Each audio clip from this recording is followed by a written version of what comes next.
glad to be with you tonight. What a weekend. What a wonderful weekend. And many things to talk about if you're a Gator. Extraordinary group of people together on Saturday night, of which Shane Matthews was one, and got a chance to relive some old great moments and visit some old friends and honor an old sports writer. Not me. There are others who are considered to be old as well. But tonight on the program, Shane will join us. We'll talk about what we're seeing here. We got a breaking story, albeit it's been breaking for a couple of days ago. What's going on with the story about DJ Lagway having a boot on? Well, we have a little bit of news, but we'll give you what we got and go from there. Also, we have news on one of the players who was thought to be off the team is now on the team. So good news, good things happening just in the nick of time, because tomorrow we're heading to Gainesville for Media Day to talk to some coaches and talk to Billy Napier and find out what is going on. And short of that, we always get Shane Matthews. We'll have him tonight. Allie Peak Wilbur will join us. She was a guest on Saturday night at Spurrier's Grille. It's going to be a fun night, folks. Tell your friends and neighbors to come join us and talk about it. And the question on the floor tonight, if you could have dinner with any of the Gator legends, and we had a room full of them, not named Tebow, who would it be at Spurrier's Gridiron? All right, give us your thoughts. Stand by. Meldon Law Monday, and the Buddy Martin Show is on the air right now. Tell your friends and neighbors. Yes, it's time again for Buddy Martin. Call him up and tell him what you're thinking. But be kind, because he's doing the best he can. Better, stronger, faster. Mama says that alligators are ornery because they got all them teeth but no toothbrush. Hey, what if the voice calls while you're gone? Take a message. Bye. You ready, champ? I'm ready for this my whole life. I'm incapable of small talk. But that's why you love me, right? Kind of intimidating to be in the presence of so many great athletes.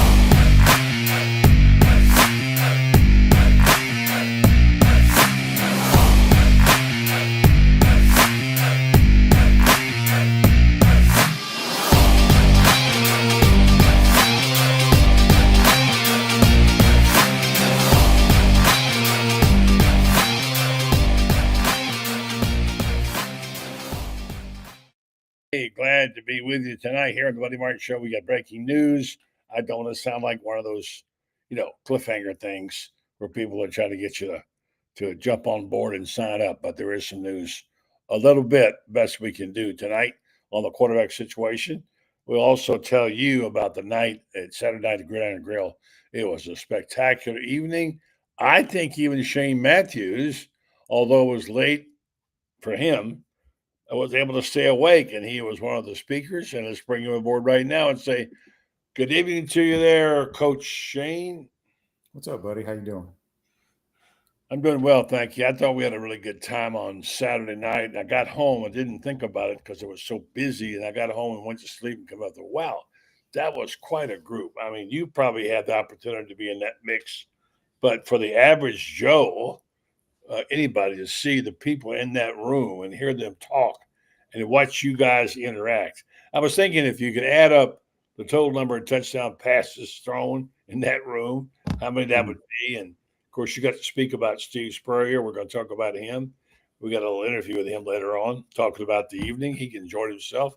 What'd you think, Shane?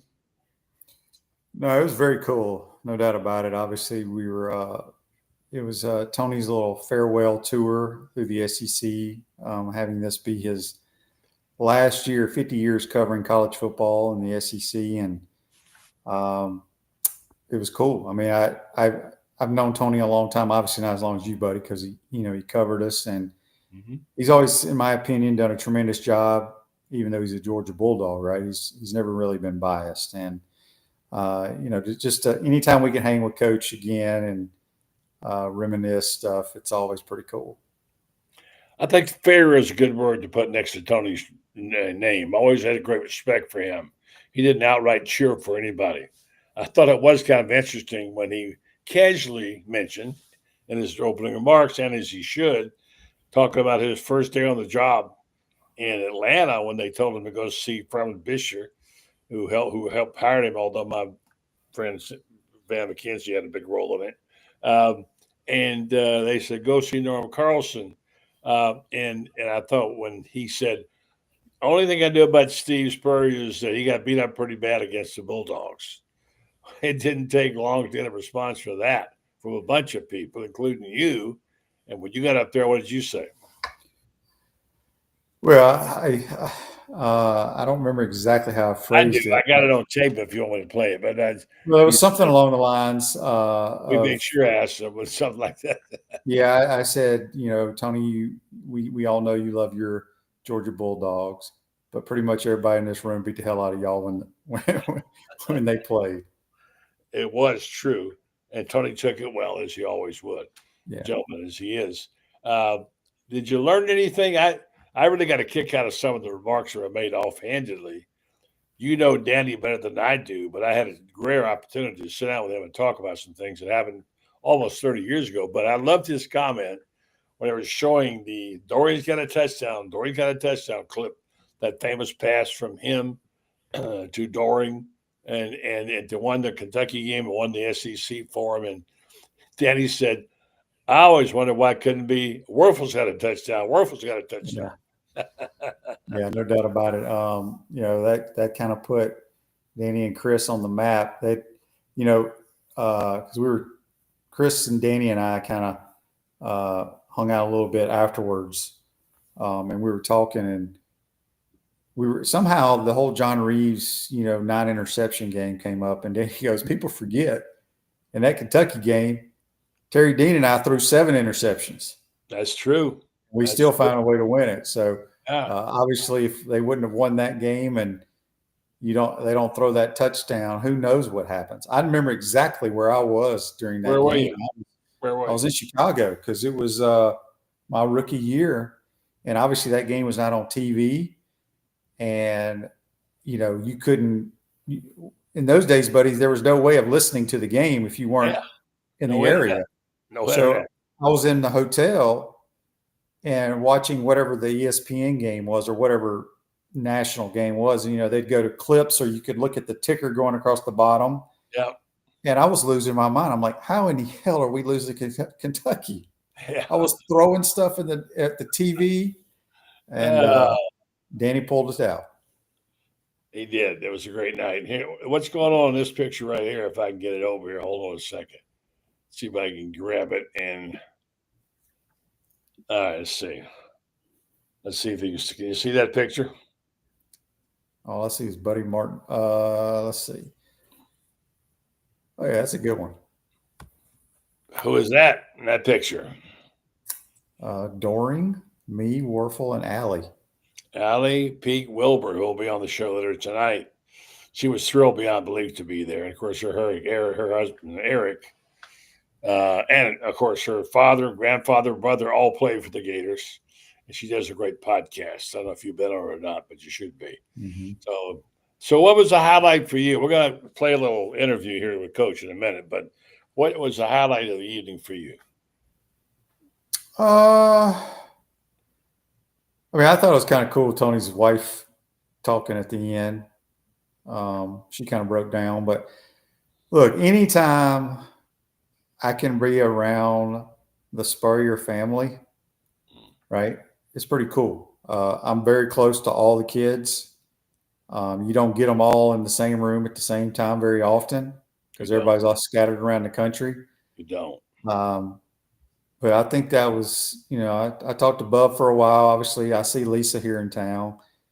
Get to see Amy usually once or twice during baseball season, a few times during football season. But anytime you can see Miss Jerry and obviously Coach, it's pretty cool. And there is Amy right there. I thought she looked extraordinary. She's my neighbor now. She and Jay in Panama City. She did great. And I meant to say, and I forgot to, I wish I had that whole restaurant idea was hers. She was the one who came up with the idea. So, and you're right. I rarely have seen Lisa and Bubba and Amy. In fact, one time in Colorado, they all came out to see with Coach, and we all went to dinner in Colorado. But I rarely see them in the same room. And so it's great to see that. And then, of course, your teammates, your buddies, and the writers.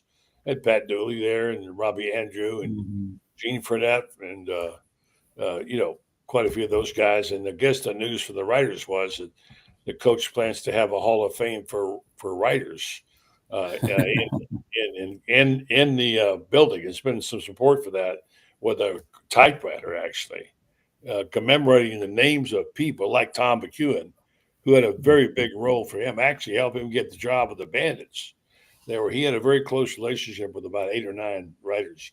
And I think we're going to pick 11 people and take that typewriter and put the names of those people on it. That's what coaches call in the Hall of Fame, Florida Hall of Fame. And I thought Coach's remarks about Tony were very appropriate, respectful. He says the greatest sports writer outside of Florida I've ever known, right? That's right. Yeah. He takes little jabs at people for sure. Yeah. That's why we love him, though, because he's a good jabber. So there's news today pending. I don't know what you've heard, but I know the latest breaking news, and we'll have Franz on in a minute, is that Lagway, of course, was wearing a boot. I heard you talk about it with Edgar this morning. Edgar didn't know anything and didn't say anything. But it was, people say, why is it news? Anything you do with Lagway, with his health right now, he could have an ingrown toenail, keep him out of practice. It's going to be big news, Shane, because he is the key, allegedly, to what makes this whole thing work. But I got news for you, and you brought it up today. You hinted it. This is a good football team with a terrific running game, and they could get some wins even without him. Of course, want him, but I think the news is pretty favorable at this point in time. It is really, who was it? JC, who said it was just precautionary, mocking Edgar. That's pretty much what they said. It's precautionary, and we have that information coming from Franz a little bit later on, and it's big. I mean, this football team, and I was able to sit down with somebody very close to the program, shall we say, and go over the position groups. Check. Just like we've done on this show many times. A couple of questions here and there, like we've had. But then you start thinking about those questions, and you look at what they got at linebacker, at, just every position. They've got something, Shane, something everywhere. Yeah, I mean, we're all ready for the season, no question about it. I've had concerns ever since the shoulder injury. I don't think the shoulder's ever going to be 100%. And then this calf thing, I'm hoping it's not serious. It's not good news. I don't know whether it's precautionary or what. It's just not good news. I don't know if I've not heard anything. I'd heard he was in a boot last week. I'm like, whatever, but I don't know what the injury is or any of that stuff. How long? I mean, I highly doubt he's going to be practicing this week. We're going to find out on Wednesday, aren't we? Yeah. Tomorrow we get Billy and some other coaches. I think it's going to be who's the offensive coordinator and tight end coach? I'm sorry, I'm drawing a blank. Russ Callaway. Russ Callaway is there. So here's my biggest concerns, buddy, is, everybody's talking about, well, he didn't really need to go through spring practice, as long as he's ready to play against Long Island. We forget he's only played in 7 games, right? It's not like it's Tebow coming back for his second or third year, or Danny coming back for his second or third year, or me coming back for my second or third year. He needs to practice. He needs to play. I'm hoping he can be healthy, somewhat healthy, to play this year. I'm very concerned. I heard your show when you said that today, and I agree with you. Like I said, anything that happens to his health, whether it's a hangnail, it keeps him off the field, is going to be news and something that we have to be aware of. You also talked about who might be the backup. Did you ever decide? Well, I don't know enough about it. I mean, I know they like the Aiden Warner kid. He was here last year. Obviously, he's a bright kid. Probably knows the system. I think from a talent standpoint, I think I would go with Harrison Bailey. I think he's a really good thrower of the football. Got some experience too. Yeah, he's played. He's a 6-year guy. But I'm not going to really worry about any of that. Obviously, they're going to get reps here until DJ comes back. And again, DJ may roll up and run out there Wednesday. We don't know. Yeah. It's never good news when you're young and haven't played a whole lot. True. To always keep having this news. We're going to find out about it more, but just out of curiosity, I looked it up, and you see how much the teams that Harrison Bailey's played for? Yeah, he's played at Tennessee, Houston, Louisville. And at UNLV. UNLV. Yeah. It got a 6-year of eligibility during COVID. He completed 108 out of 171 for almost over 1,100 yards, 10 touchdowns, and 3 picks. Anyway, 6'5", 230, pretty good size kid. And, I guess he can keep it between the white lines, right? I mean, he can manage the game, could be okay, you think? Or I think he's extremely talented. He was an Elite 11 quarterback, buddy, coming out of high school. Yeah. So, I mean, I don't think anybody should – I mean, I think people should be worried, but like I said, it's out of your control. There's nothing we can do about it. And let's wait and see what happens. That's what fans do. They have a lot of angst, as you know. But I feel very good about this football team, and I know they're looking at, the gauntlet of probably at least 3 losses. And I'd be happy with 3 losses. They get a little bit lucky, as we've said, just a little bit lucky, Shane. If they can get – and I've heard you cry out from the press box, please, somebody give me a stop. If they get an extra stop and a half next year on each game, it's totally different based on what we've seen, unless they have, obviously, injuries. But that's true of anybody. Injuries will take anybody out of it. So I think he opens tomorrow on a good note. He got the other defensive back, too. Bijan Johnson was cleared or no charges are going to be pressed from his arrest. And so they picked him up. And so right now, I'd say unless he's in the cast tomorrow, on Wednesday, when they start, I think this is also a good start and a good feel for a lot of people and a fun time.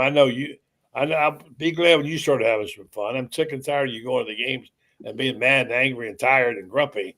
I want you to be happy a little bit, Shane, for crying out loud. Well, I'm not grumpy all the time. I know that. You actually do handle it pretty well. You're balanced pretty well, and I was going to kid you about that.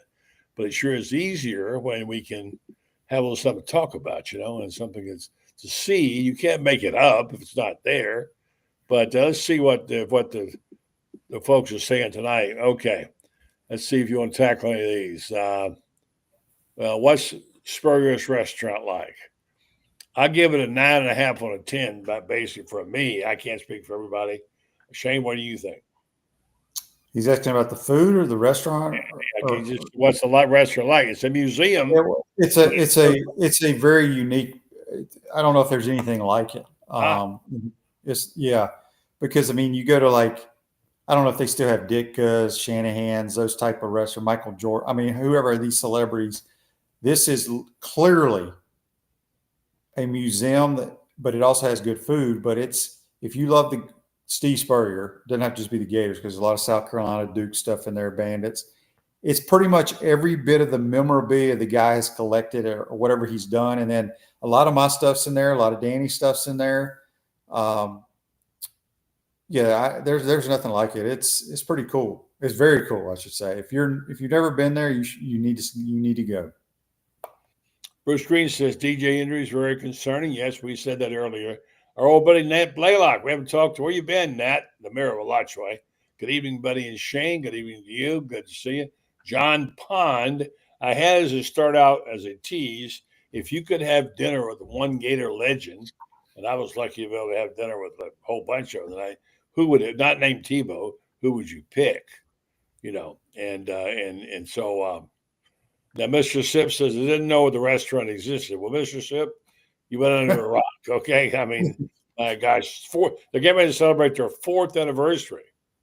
Yeah. 4th anniversary, and as I've heard, I can't prove this, among other things, it might be the most famous, most well-doing celebrity restaurant in the country. That's what I've heard. I don't know, I can't prove it, but so David Baldoso said DJ Lagway is injured again, and I understand how people feel that way, and I don't know if that's the right term or not. He got nicks and dings, and maybe he is, maybe he isn't, but that is discouraging for a lot of fans, Shane. I mean, I'm discouraged. My theory on this, buddy, people can agree or disagree. It ain't going to change my mind. And this has nothing to do with DJ's leg injury or foot injury, whatever it is right now. I personally think DJ is too big. I think he needs to get down to about 230 or 225. Not to being too heavy. Well, it's not like he's out of shape. He's just not. No. I mean, he's a big man, but I think sometimes the more you train and do things, and you're injury prone. Look, I've never lifted really weights in my entire life. Coach Spurrier did not require his quarterbacks to lift. Yeah. And I'm not just using me for example. I never got hurt. Now I've seen guys my size get hurt. I think you either you're injury prone or you're not. Just like I said, you're blessed with strong arms. You're blessed being very, very smart. I think some people are just injury prone. However, I do think these guys overtrain too much in today's world. Mm-hmm. If I were coaching him, I would be like, look, we're only going to do a little bit of throwing in the off season, and we're going to be ready to go because you don't need to throw a football all year long. I've told this story multiple times, and I hate to use my career because DJ's way more talented than I was. When spring football was over, buddy, I was done. I would start throwing a football with my teammates maybe 2 weeks at the most before camp started. When I went to the NFL, I threw about 3 days before training camp started, and I was ready to go. I just don't understand. And the lifting and the running, obviously you got to – I don't know if they do conditioning tests now. In the NFL, you got to do a conditioning test. I did whatever I needed to do to get through that test. I didn't worry about how much I squatted. I didn't care how much I bench pressed. I didn't care about any of that. And I don't think a quarterback – none of that has anything to do with playing quarterback. I just think it can harm you. That's my 2 cents. And you're going to have other people say, well, you need to be strong to do this. I get it. But I just don't understand. I think these people need hobbies. Well, it just becomes a fandom. Let me just say this. I want to get to the interview with Coach Spurrier. And coming up, I've got Allie Peak Wilbur going to join us too. She was thrilled to be there. Shane, your dad was in my era. He's a little younger, but we were taught, and I'm talking dark ages, in the 50s and 60s. You don't go swim. I was a pitcher. You don't go swimming when you're a pitcher. You don't go swimming the day you play baseball, right? That's right. I grew up with that in Mississippi. I was like, this is the dumbest thing ever. We're going to swim all day long. You don't ever lift a weight. Never lift a weight, ever. Yeah. So that's what it was. Then when football came, I pumped a little iron, about 25 pounds. That was about it. But all right, let me just tell you, this show is being brought to you by our friends at Meldon Law. I just talked to Jeffrey. He is having a blast. Yeah, he is traveling across several continents. Last time I heard he was going to Portugal, which is where I think he is now. He and Patricia are having the time of their life. They'll be in Spain and Portugal and other places, and I think he'll be on about it. About a week or 10 days. He wants to come on and tell us all about his trip. I'm sure he does. It sounds like he's having a blast. He also likes to do law, and you should be aware of that because sometime or another you're going to need law in your life. The lawyer is ultimately you always do, and I'd like to do business with people I know and friends and Gators if possible, and he meets all those requirements. 4 locations to serve you, including Ocala, Gainesville, Wilson, and Lake City. And he likes to tell people that he's very proud to be a Gator and the only official law firm for the University of Florida. Meldon Law, they won't back down. All right, Shane, I'm going to see if I can play this. I asked Coach to talk to me about what it was like for him and talk about his museum that he's very proud of. Let's see if we can get this to play. find out. Hold on a second. Steve Spurrier was honored on Saturday night, one of many in a star-studded lineup of people. My goodness, you talk about how many Heismans are in that room. I was trying to figure out how many touchdown passes were in that room, Coach. It was partly in honor of you and Tony Barnhart Saturday night at a terrific setting in the Steve Spurrier Gridiron. What'd you think? Well, it was a little different. All right. Go on, Coach. Steve Spurrier was honored on Saturday we know night. That already. Many in a star-studded lineup of people. My goodness, you talk about how many Heismans are in that room. I was trying to figure out how many touchdown passes were in that room, Coach. It was partly in honor of you and Tony Barnhart Saturday night at a terrific setting in the Steve Spurrier Grill. What'd you think? Well, it was a little different from most events we've had at the restaurant. Tony Barnhart, as you mentioned, is a sports writer out of, I guess, Atlanta. He went to Georgia, but he's not pro-Georgia about everything. He's pretty, what you call neutral, I guess, with all the schools. And he's well respected. He never writes a bunch of bad crap about anybody. So anyway, he's going around the SEC places and have a little retirement dinner or whatever it was. So we got a few people come out. Shane Matthews, Danny Warfel was there, and a bunch of sports writers, you and Pat Dooley, Robbie Andrew, and so forth. So it was a nice event, and I think Tony and his wife had a good time there, and felt like it was definitely worth it. Talking to somebody who was in attendance, Allie Pete Wolfer, he's just what a great night to be there with all those people and have your family there too. Both your daughters, son popped in for a minute. It was just a special night for about 35 people, and I was very honored to be there, and I appreciated it very much. Now, we had a little thing, probably it's not a big deal to most people, but I think it is. I'm so excited about what your idea is. You're going to get together and forming your own little, I guess, like a little Hall of Fame of Florida sports, and having a typewriter up there to represent it. Yeah, somebody gave me an idea about why don't we have a Florida Sports Writers Hall of Fame. We can't, the guys outside of Florida are not eligible, so you have to write for a paper here in town, in the state, I mean. And obviously guys like Tom McEwen and Hubert Mizell, to go all the way back to the 60s and covered the Gators up through 2000 or so. Anyway, but and sports writers, they last a long time, as you know, buddy. You've been doing it, what now, 50 or 60 years? 55. 55. So, yeah. If you do a pretty good job, you don't get fired as a sports writer. So it's, yeah. But obviously you guys have done a good job. Well, thank you. And so we thought we'd put together a little Hall of Fame, Florida, state of Florida Sports Writers Hall of Fame, and have some pictures in the restaurant there and so forth. That's great. That's awesome. Yeah. So good. Appreciate it, because they were such a big part of your career. Oh, big part.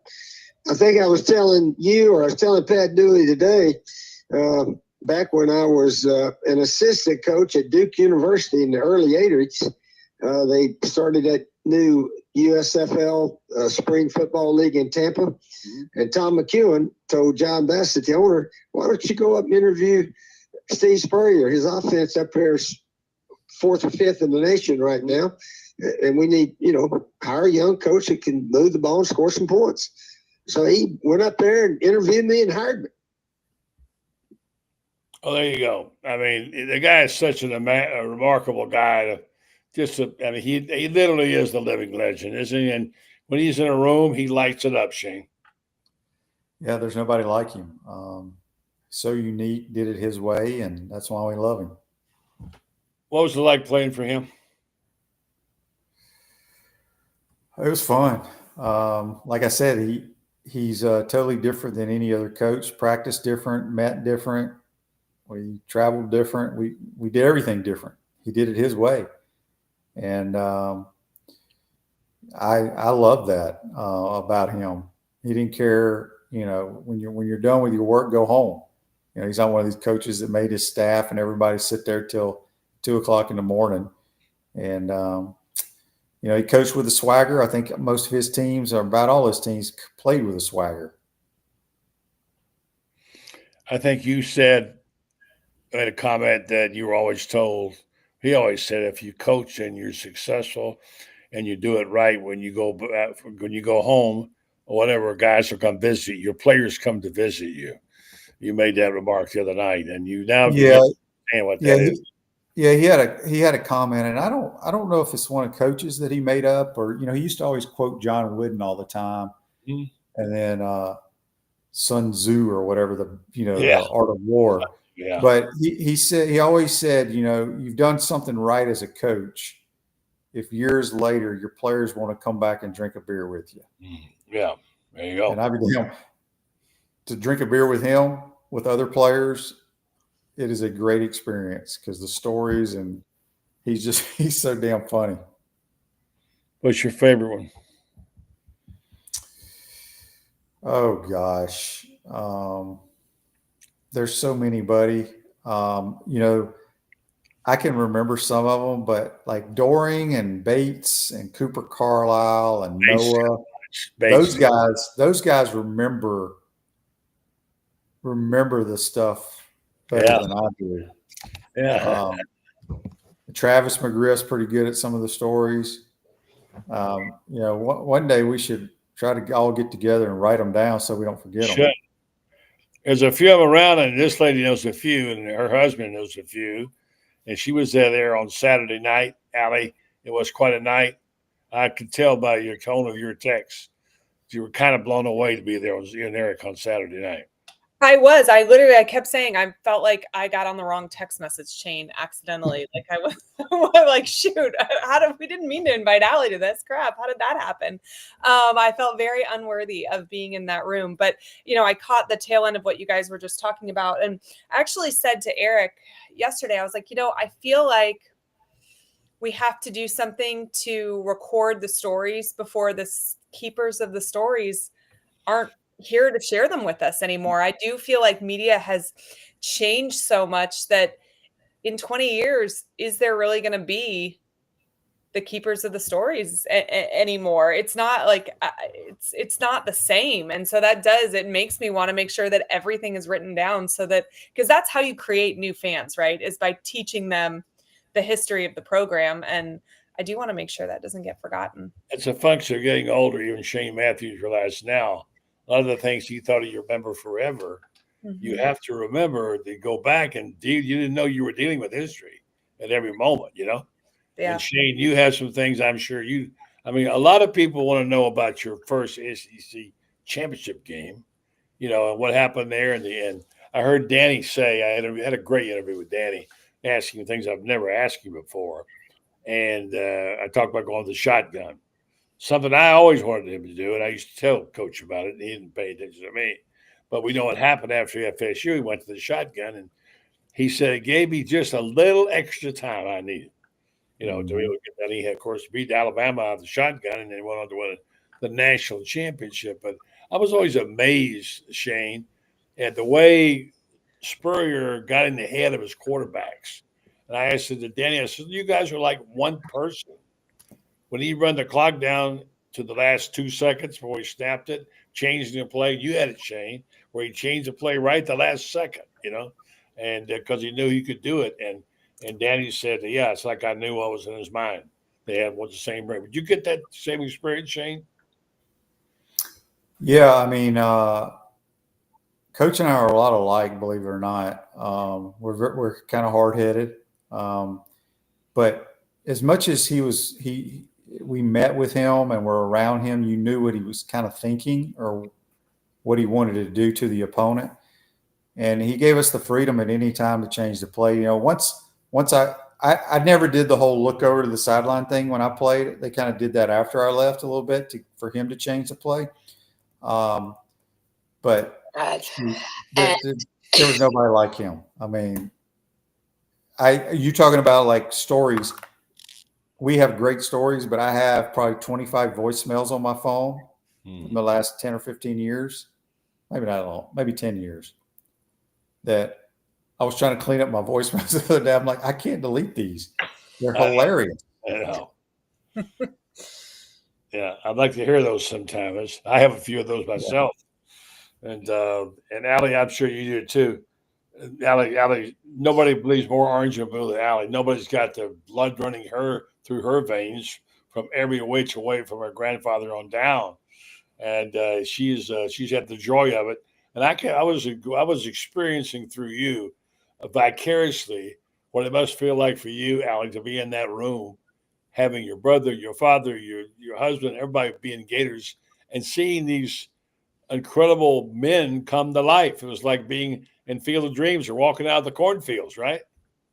Well, it's funny you mentioned the shotgun, because during this, I actually leaned over to Eric and I was like, I learned what the shotgun was when I was 12 years old because Florida went to the shotgun. Mm-hmm. That was I was in 5th grade, which my girls are going into 5th grade. So that's like a weird, thing for me. But that moment meant something to me too, just in a different way than it did for you guys because I was littler. But I was sitting there thinking too, it's about the people, because every person that got up there and spoke, every person that was in that room has done so many things outside of the on the field accomplishments too. I mean, it was a room of highly accomplished men who have dedicated their lives to the University of Florida, not just on the field, but off. And it is a little bit overwhelming.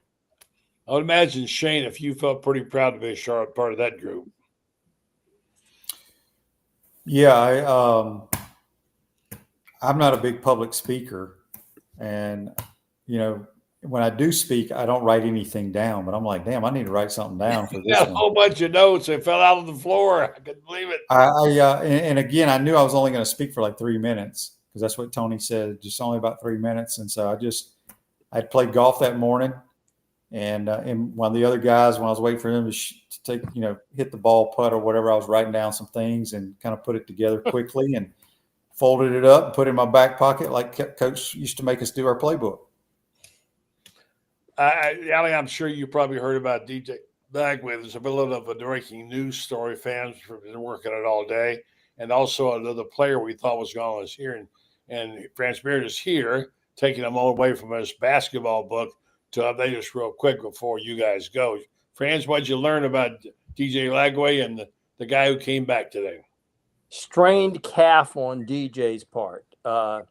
Nothing serious, but they're going to have to keep him immobile, obviously. You don't want to aggravate it and have it turn into something serious. So you. Yep.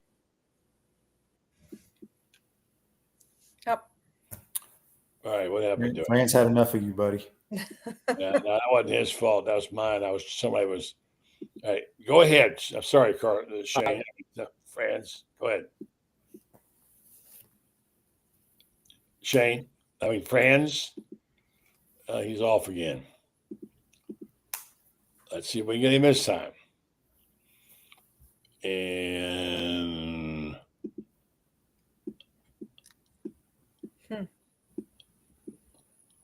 Franz, you there? I think he's having problems with his internet. So, all right, just to finish that thought. Big thing, they did get Dijon back. I call him Mustard. And I thought he was gone. And now, of course, the news is we don't know for sure, but what Franz's source said was that it was a strained calf muscle.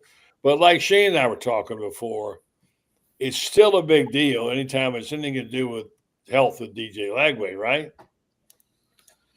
Allie? I mean, you're saying you hope that this isn't an indicator of the health of DJ Lagway? Yeah, it does. I said people are saying, well, don't worry about it. It's just a calf muscle. Franz is back. And yeah. Your starting quarterback gets a hangnail, you're probably concerned about it because that's what I said, the way that happens. But am I overly concerned? No. Do I love hearing that our quarterback is in a boot going into camp? No. Yeah.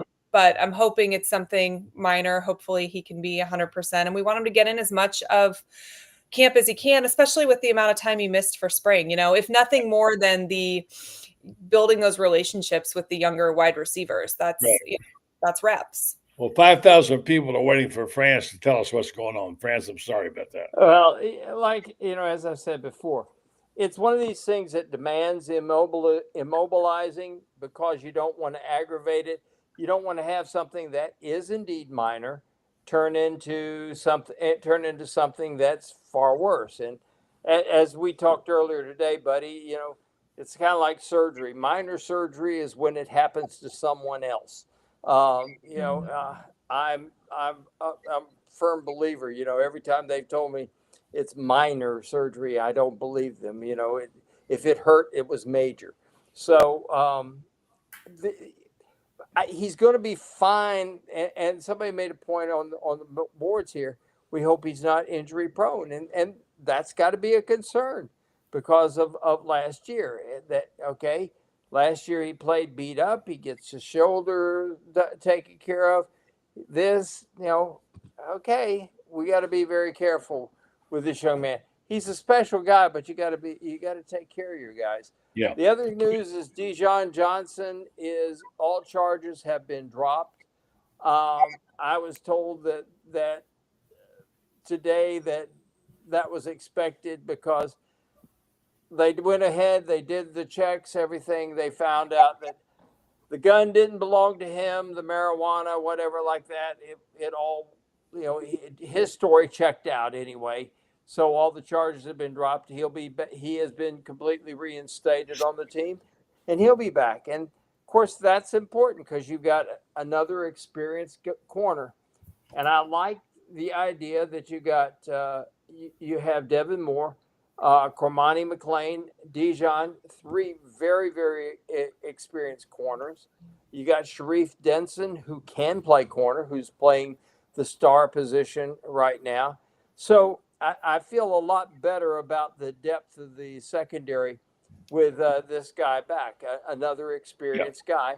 And besides the defensive line depth, the depth in the secondary is the only real question for me, whether they've got enough. And so let me stop you for a second, Franz. I've told Allie I'd keep her 5 minutes, and she's been 15 already. And Shane's got to have his milk and cookies. You hang in there. This news just broke. Ryan Sandberg has died. He's 65 years old. Ryan Sandberg, the second baseman with the Cubs. He's died just tonight. So this is the news. Seems like every day it's somebody. So I'll say this. Let me let Allie go if she has to go. If you don't, stay around. And Shane, can you hang in for a second? You need to go. No, I'm good. All right, good. All right. Go ahead, Franz. Well, defensive line and the secondary, the depth at those two places, because you're going to have to rely on young people. Those are the only two areas that I think are real concerns. So getting one more experienced guy back there, Dijon, I thought played the last 4 games very, very well. Shane sees it from a quarterback standpoint when he's up there and he's analyzing the game, and I thought he played well the last 4 games of the season. So getting him back is important. Allie, a lot of positive things being said about these Gators. Are you feeling the vibe? Yeah. I mean, I think that this is going to be a very talented team. I think they all have their heads on straight as far as it, seems. And I'm excited to see when we kick off in August. September is going to be a really interesting test. Let's see where we come out. There's 4 games in September when we start the season. Do we come out 4-0? Are we 2-2? I think we're going to be able to tell a lot about the larger season by that 4-game stretch right there. And, if we can 3-1, 4-0, we're looking at a 9-win season. No, I agree. And by the way, I asked somebody, the best source I could get, about what this team, the same boxes we're checking off every night. Franz and Shane and Allie. Okay, how about this? We're convinced now they got linebackers. The secondary is much better now with the Cormani McLean back there. I went through these boxes and checking things off, and I said, "What about the special teams? I know they got Trey. They've got TJ. They got a guy named Smack playing. It should be a linebacker, punting, obviously, and they look like they're good at the kicking game, but I don't know about the punter from Mission. And this guy who's seen him say he's very, very good. That's what he said. Very, very good. I've seen the punter from Michigan. He worked a camp that Eric was at in either the end of March or April, and he was really, really good. And special teams will be as good as we allow time for it during practice. So I think that's TBD, but it should be. Our specialists are good. How we, run our special teams play will be yet to be determined, but we have the ability for our special teams to be really good. And Shane, when you mix that in together with the stops that you can get, we said if you get a stop and a half a game that you weren't getting, that's a lot of that's a lot of stops and even the sacks. And this defense can be, I don't know, Shane, will you think it can be above average? Yeah, I think so. I think they need to stay healthy, though. I think we need to find somebody to really get after the quarterback. We all know Sapp and Caleb Banks came on those last few games. Hopefully they can build on that for this year. I've not liked our front seven the last 5, 6, 7 years. Hopefully this year I do like them. Yep. By the way, a little bit of sad news, or I guess happy news in a way, is that Deion Sanders has had bladder cancer, and he's okay. He's had removed today a tumor in his bladder, and he says he's going to coach this year. So we're always glad to hear about those health things can take you out in a hurry, as we know, friends, in our age. All right, Allie, any final thoughts before I let you slip away here? What's your next podcast? Going to record some stuff tomorrow morning. I'm sure we'll all be talking about DJ's injury and, starting to kind of preview some of these position groups and some of these early games so we can talk about the ball that's about to be played. You're going to be up tomorrow for the media day? I am not. I will not be up tomorrow for that, but I rely on y'all to fill me in on what happens there. You got her sources. By the way, she now has another boy in the house, too. So just 4 girls. She now has – I'm going to talk about Eric. Tell them about it. We do. About a year ago, we took custody of our nephew. He's 15 now. He's going into his sophomore year. He plays some football. So they just started camp. So Eric was there from 7:30 to 3:30 coaching him up. And he came home and he was like, there's not enough competition. These kids are soft. And I guess, some kid that carpools with us is a freshman and he watched him pull himself out of conditioning. And Eric went over and was like, what's the matter? And he's like, I think I'm going to throw up. And Eric's like, so keep running, throw up. It's fine. Keep going. I'm like, dear God, is Eric going to end up being fired for being, too intense? But he's enjoying it. This group here, huh? How about how sharp is that group? There you go. Yeah. Does he punt? Does he punt, Allie? He actually is a long snapper. So that is how, as a freshman, he got on the field playing varsity. Is that Eric was like, listen, we're going to teach you a long snap because you need to be valuable to your team. And the varsity long snapper broke his arm 2 games into the season, and Landon knew how to long snap. So he got to move up to varsity. And it was great when a parenting lesson comes to fruition, because he went into this whole thing about how you need to know how to play as many positions as possible. It makes you more valuable to your team. Yeah. How you can contribute, and then it actually happened. So that was kind of cool to see, because sometimes you don't get to see those parenting lessons come to life so quickly. Allie, I'll just let you answer this one and then let you go. I had the question about Saturday night, was that your special night? If you had an opportunity, and whoever, the Gator fans had a chance to have dinner with a legend or one of the people who were there, including Shane and Danny Werfel and et cetera, who would you like to have dinner with? And I know you have friends, but if it wasn't someone like Danny Werfel, who would it be? Probably Tony. I mean, I feel like he's seen it all, right? Tony Barnhart.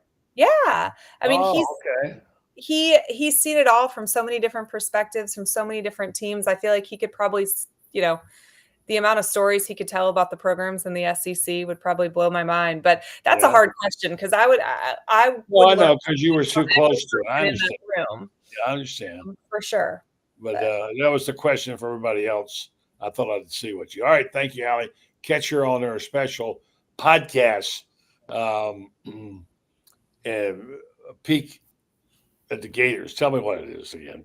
It's a peek inside Gator football. I'm sorry, You I can just check it out know on that. I've said it 1,000 times, but That is your brain cells are dying out. You had too many concussions, buddy.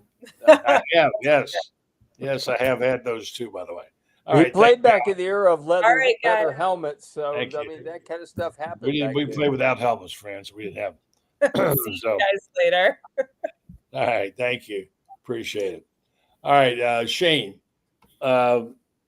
give me, other than Lagway, all right, which we all know is a concern, we know this is a good football team, can run the ball, they have maybe better defense. What are the 2 or 3 things you like about this team besides the running game and besides Lagway that give you hope this team can carry its own weight?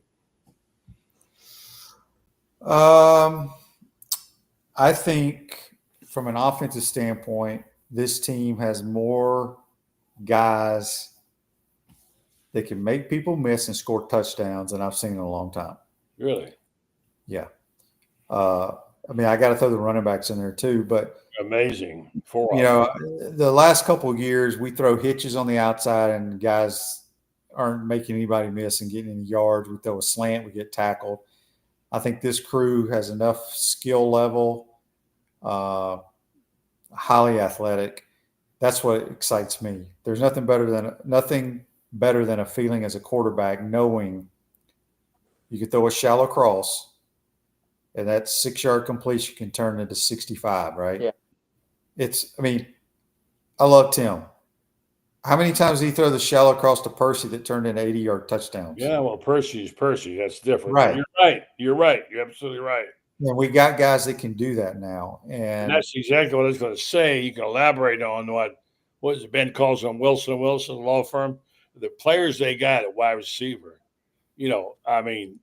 That depth could be really something to behold, Shane.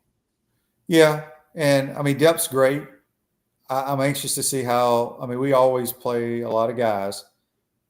I'm anxious to see what guys are going to play at the wide receiver position. I know which ones I'd probably play, but who would you play? You got to rotate them in today's world. People hurt their feelings, and they're gone. Go to the transfer portal. So, look, this team has a chance. I think they're going to be really good offensively. Defensive, I think they can be really good as well. All right, Shane, I'll let you go. We're going to do this tomorrow morning before the practice, and I'll catch you then. And thanks for being on the program. Good job on Saturday night. Y'all have a good night. Thanks, Shane. Good to see you. Friends, take me home. Tell me a little bit about your reaction to Saturday night, and then what's going to be your first question tomorrow to Billy. Well, Saturday night was fun for me, and I felt honored that Tony included me in his list of people to invite. We share a common friend, the late, great Dean Smith. And people don't realize Tony was a basketball writer when he went to the Atlanta Journal-Constitution. And obviously, football wound up being his calling card, but he was a fine basketball writer back in the day when he worked for Smith Barrier at the Greensboro Daily News. Worked on the other side where he's working was the late great David Lamb. Lammy was skinny back in those days. Oh, buddy. I knew him back then. I tried to hire him back when I was in Cocoa. I knew all about that skinny David Lamb. Yeah, obviously there was better living through good restaurants along the way Lammy was there at the same time, and Tony was started out as a fine basketball writer, evolved into a great football writer, and one of the things I always admired about him, buddy, was wherever he has shown up, he always shows up in a coat and a tie. And he does that because Mr. Bisher always showed up in a coat and a tie. That Furman Bisher grew up in an era when, as we did, when sports writers, you went to the game and you were well dressed. And of course, so were the fans in those days too. you and I remember when you wouldn't go to a Florida game without at least wearing your tie. Sure. You know, so, but it was a special night, and it was good hearing the stories. You know, I didn't realize the depth of the relationship with Tony and Spurrier, and so that was really good interaction there. Hearing that, it was fun to sit around with Shane. Greatest sports writer in the world who wasn't from Florida. That's what he said. Yeah, exactly. And you know, I just felt honored to be there. You know, Gene Frenette's there, and Gene's been around a long time. Of done a lot of great work, and you know, I'm there with you, and Dooley was there, and Robbie Andrew as well, and you know, I felt like, my gosh, I'm bringing up the caboose here, you know, with all these guys around. You carry your own weight. And but it was really, really great. Got to talk to Bubba Spurrier for a while. Got to talk, you know, sat at the table with Steve and Jerry Spurrier, and you know, my gosh, we had some, you know, had a chance to really talk about with Steve about some things. And you know, Danny and I had talked earlier, and Danny said, you know, Danny even used my line, buddy. I said, why is it, you know, he's there with Dory, and I said, why is it nobody ever says Werfel threw a touchdown? It says Dory threw a touchdown. That's a good line. And Danny stole my line, which I'm happy he did. It did, but he gave you enough to write about that. You could, at least you do is give him one line, but it was. And there was such a great camaraderie, I guess is the word I'm looking for. Yeah, it was happy to be there. It was a happy bunch of Gators. My friend Joey used to call, say, is there a happy bunch of Gators down there? Well, Saturday night in Spurrier's Gridiron Grille, there were a happy bunch of Gators. And I got to give credit to another guy that was there last night, and that's this Martin guy, Buddy somebody or another, who's been around quite a few years and chronicled. I think you have had written more words about the Florida Gators than any writer alive. And probably so. There's a lot to be. How old I am, so. Well, you know, that's kind of like I am with basketball. People say, you've written a lot of basketball stuff. I said, well, I've been writing it for so dang long. About that book next time around. We're out of time tonight. About that book, everybody's asking me, when's the book? Final stuff will be out. Final stuff will be in Carlton's hands in the next, I'd say 48 hours. Carlton was just here. There we go, as a matter of fact. And let's see, his stuff. Jeffrey, you know, I gave Jeffrey Jeffrey Melton's going to have a little part in there. And, you know, I asked Jeffrey today, Jeffrey sent me something. He said, what do you think? I said, give me your emotional stuff. I said, 15 seconds, so we're going to get out of it. Go ahead. Give me your emotional stuff. Tell me about how you felt when because he was there on the plane with them when they made the 14-point comeback there at South Carolina and stuff. So it's going to be a good book, and I'm just happy that maybe a couple of you guys might even want to buy it. So never know. We'll make sure you get a chance. Never know about those things. Yeah. Great stuff, Franz. Thanks very much for your good reporting tonight. We'll catch up to you tomorrow at the press conference. All right. I will be there. That is all right. Certain. The great Franz Beard. Appreciate it. All right, folks, let me tell you about Titan MRI and Imaging. They have now 3 locations, soon 4 to serve you. 2 in Gainesville with Park Avenue, and now the Millennium Center, 1 in Lake City serving all Columbia County. And Valdosta, as I was driving down from Panama City and passing by the Valdosta sign, I thought to myself, well, there's a Titan MRI and Imaging close by here. Same great customer service. They accept insurance. You can go through their convenient self-pay options. Titan MRI and Imaging offers MRIs, CAT scans, X-rays, ultrasounds, easy scheduling with lots of options, including evenings if you need them to be able to handle your work. So that large MRI machine, which I love for patients' comfort, would like those bigger ones. No ERs, no hospitals, no coming soon to Ocala to serve Marion County and the surrounding area. Titan MRI, it's your choice. Folks, thank you tonight for listening and watching. I'm Buddy Martin. We'll be back on again on Wednesday. Tomorrow night, they'll catch Lauren Meadows and Rob Brown, the guys, and condolences to Rob Brown, who lost his dad as well. So thanks to our guest tonight. Great to hear all those great voices again. Have a good night, and we'll back at you in 48 hours.